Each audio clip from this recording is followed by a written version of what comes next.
everyone, and welcome back to Farmers. I'm Patricia, your trusted pharmacotherapy expert, and in this video I have a very serious warning for all of us.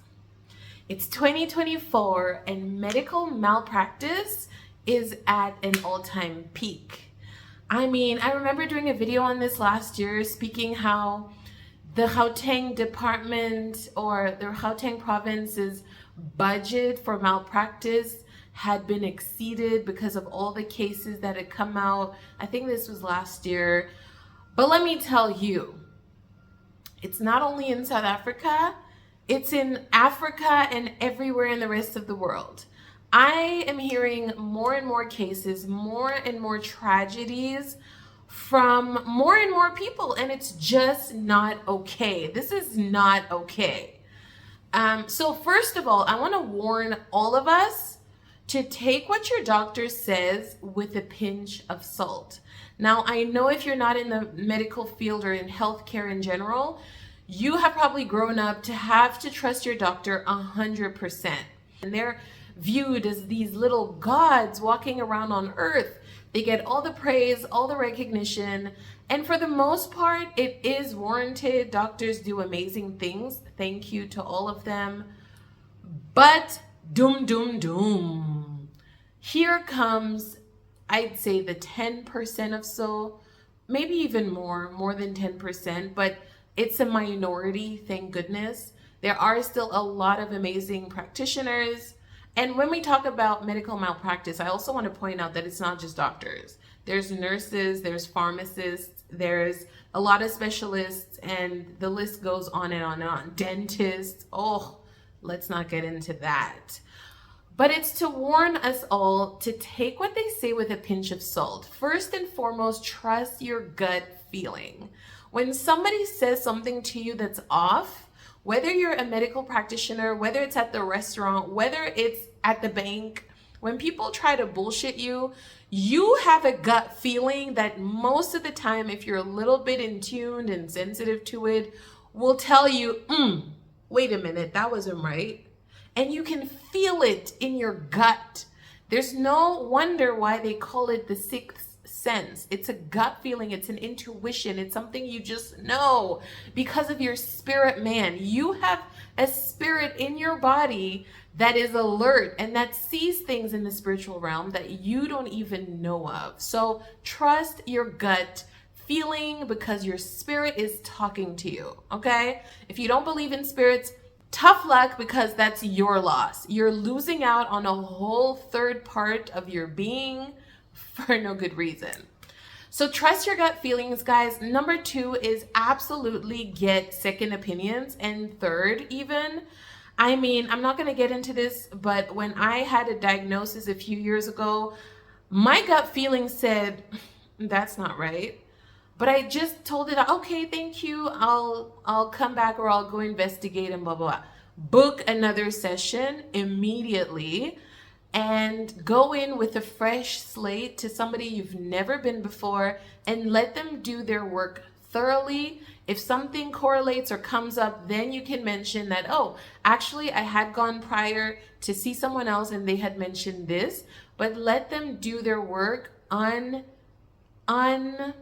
not unprovoked, unhelped or unassisted. Don't sow seeds in their minds, giving them ideas of what could be wrong or what was said in the past. Let them start from scratch as if you know nothing. You gotta play dumb. And then when they start suggesting things, that's when they first give you a diagnosis, actually, that's when you can say, okay, actually I had gone for this before and this is what was said. That's the second thing. And third, opinions they don't hurt. Maybe they'll hurt your pocket, but think of one extra consultation over a lifetime of trauma, unnecessary surgeries, unnecessary medication. Like, it's worth it. Gather that 1,000 rands if you're in South Africa. Most specialists are around 1,000 or so. Gather the additional 1,000 rands and go get a second or third opinion, please. Like, it's worth it. It's absolutely worth it. And that's my third point too, is always seek the specialist in that field. The amount of overstepping we see GPs do, like, it's treacherous. A general practitioner learns and touches over everything in general. But when a specific issue comes up, they gotta refer that thing quickly. If you are with a GP that is wasting your time, leading you round and round in circles for weeks and months and maybe even years, you gotta cut that out. You gotta let them go. You gotta move and ask for a referral if they won't volunteer it to you, because they should be able to say after the first few weeks, actually, you need a specialist. This is outside of my specific scope, or I need now to transfer you, or I need to refer you. That's what a good doctor would do when they reach the end of their comfort level based on their scope. But a lot of greedy, evil practitioners out here will string you along just to get an additional buck or two from you. They will schedule you for unnecessary surgeries that they're not even skilled to do. And here I want to point out dentists, and I want to point out gynecologists or general practitioners that extend into the gynecology field without being a specialist themselves. Like, stop it. You need to stop it altogether. It's getting old and we will sue you, okay? On that note, if you have a malpractice case, please message Farmers. We will help you at least get a general opinion and idea of what the situation is. Go on the HPCSA website, go on the SANC website for nurses, go on the SAPC website for pharmacists, whoever it is that misdiagnosed you, mistreated you, that medically malpracticed you. You can report them easily on these websites and then take it further with a legal case.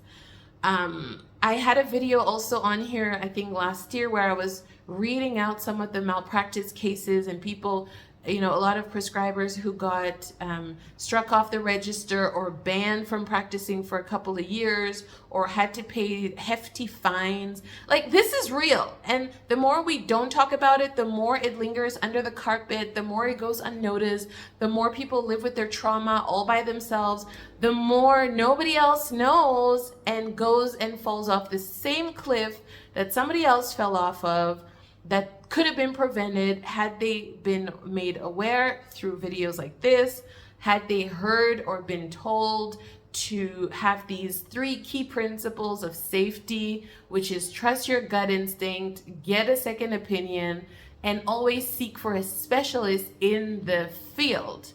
And I know if you're not in a healthcare, you won't know what all these specialists are.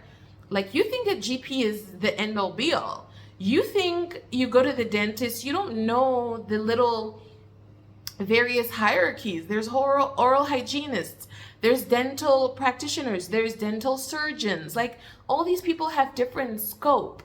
And the one easily can overstep into the next one's scope just because of a quick buck. Sometimes they get upfront payments. Sometimes you have to pay upfront fees. Sometimes they'll get reimbursements through the medical aids or insurances.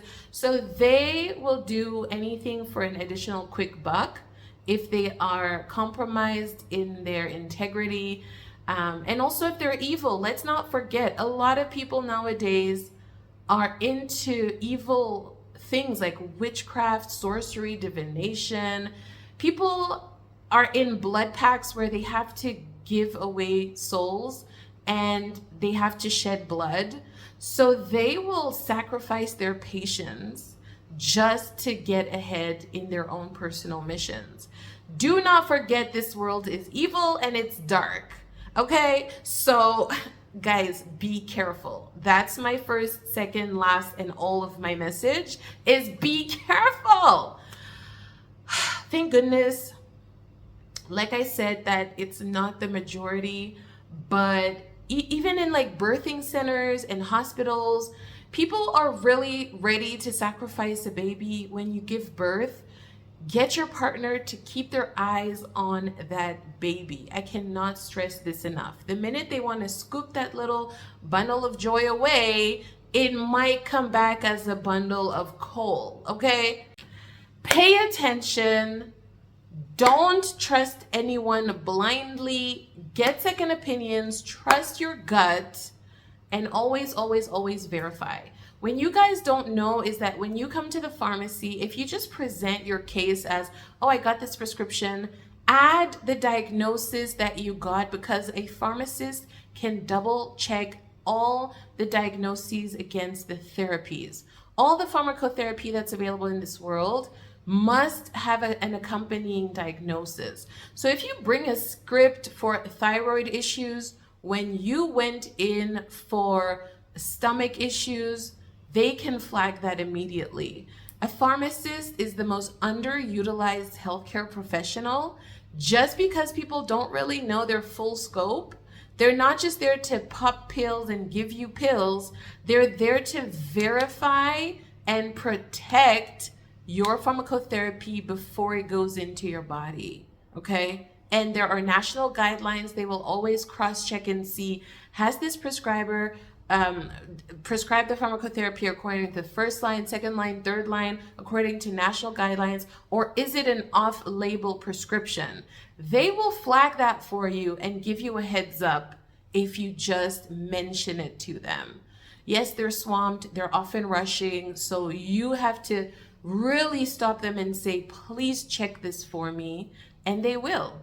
Also, not to confuse assistants and pharmacists, because you often meet the assistants up front or the techs. The pharmacists are usually at the back verifying stuff, and so request for the pharmacist. That's all from me, guys. There's so much to say on this topic, but the video is going to go on and on. Let's continue the chat in the comments below.